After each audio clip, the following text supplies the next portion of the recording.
Bapak, Ibu, dan saudara-saudari yang dikasihi Tuhan, kita berjumpa lagi melalui Sapaan Gembala pada hari ini. Saya berharap kita semua tetap sehat dan selalu sehat. Bapak, Ibu, dan saudara-saudari yang dikasihi Tuhan, mulai minggu besok, kita sudah memasuki masa Advent. Dan minggu besok adalah hari Minggu Advent yang pertama. Dalam pemahaman Kristen, masa Advent selalu mempunyai dua dimensi penantian.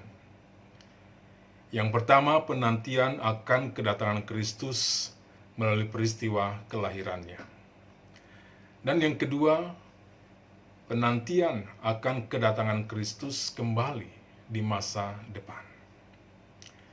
Kalau kita memperhatikan Matius pasal 25 ayat 31 sampai 46, kita akan mengetahui bahwa pada saat anak manusia, yaitu Kristus, datang kembali sebagai Raja yang menghakimi, maka pada saat itu Kristus datang hanya dengan satu keputusan dengan dua pilihan.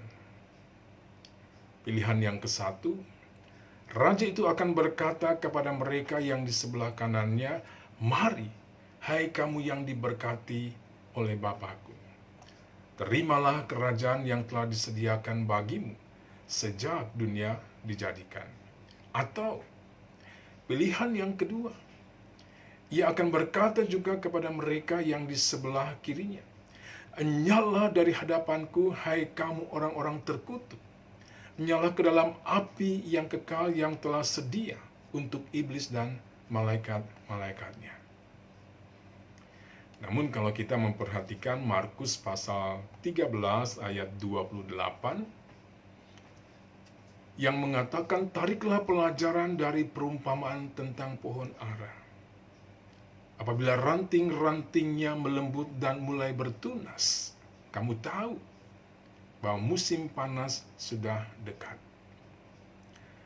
Melalui ayat ini kita bisa mengetahui bahwa Yesus tidak sedang menyampaikan pengajarannya tentang akhir zaman atau tentang kedatangan anak manusia, yaitu Kristus, sebagai hal yang mengerikan dan menakutkan, melainkan sebagai hal yang memberi pengharapan. Mengapa? Pohon ara adalah sejenis tanaman buah yang ada hampir di seluruh Israel. Dan orang Israel umumnya tahu bahwa ketika pohon ara bertunas, maka itu menandakan akan dimulainya musim yang baru, yaitu pergantian musim dari musim dingin ke musim panas. Dan melalui perumpamaan pohon ara yang bertunas, Yesus mau memberitahukan kepada para pendengarnya pada saat itu bahwa setelah masa kesusahan terjadi, akan ada harapan bagi setiap orang beriman dan percaya untuk melihat dan menjalani kehidupan yang baru. Karena memang pohon ara yang bertunas hampir tidak pernah dihubungkan dengan adanya malapetaka, melainkan dengan pengharapan dan sukacita. Karena pohon ara, khususnya pada masa pemerintahan Salomo, dipakai untuk menggambarkan dan menyatakan kedamaian.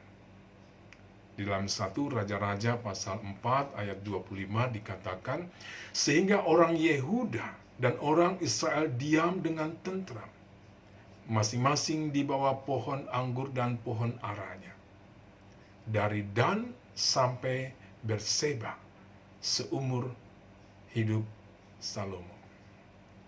Dengan demikian, kedatangan Kristus dengan segala kekuasaan dan kemuliaannya bukanlah untuk menghancurkan dan mendatangkan kematian, melainkan untuk mendatangkan keselamatan dan memberi kehidupan.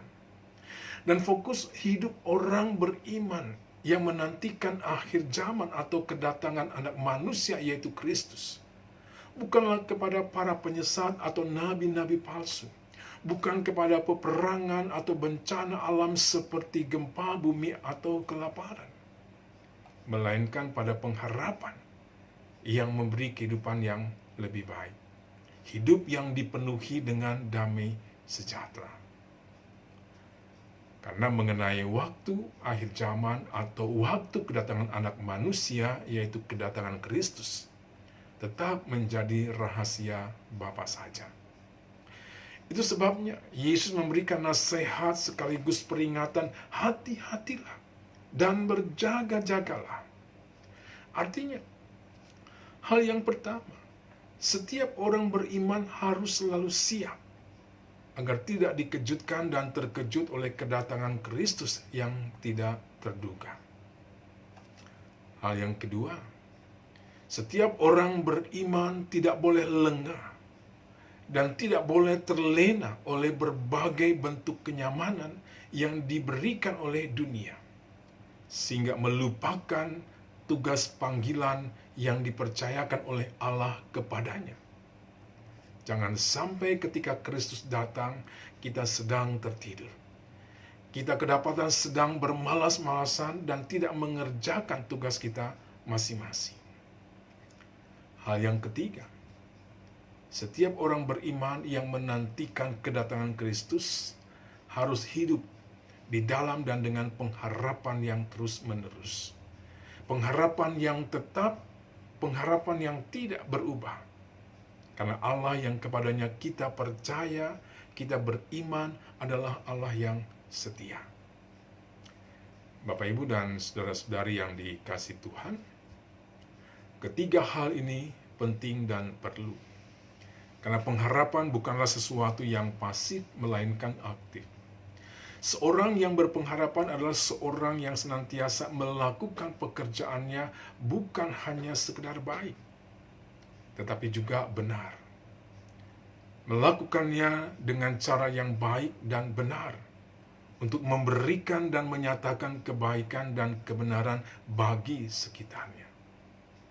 Orang yang berpengharapan tidak pernah tidak berhati-hati dan tidak pernah tidak berjaga-jaga.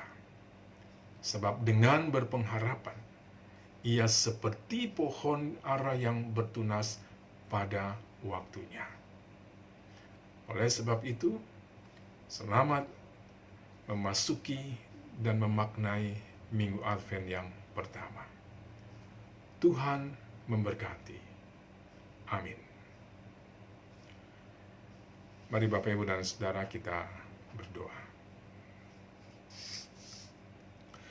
Ya Allah, Bapa yang Maha Kasih, kami bersyukur atas firman yang kami dengar pada saat ini. Kiranya kami tetap dapat menjalani tugas panggilan kami sebagai orang beriman di tengah dan dengan berbagai persoalan yang ada, dan kami tidak terlena dan menjadi lengah, sehingga tidak terjebak ke dalam kehidupan yang menghancurkan masa depan kami bersama Kristus. Kami berharap hanya kepadamu saja, ya Allah. Amin.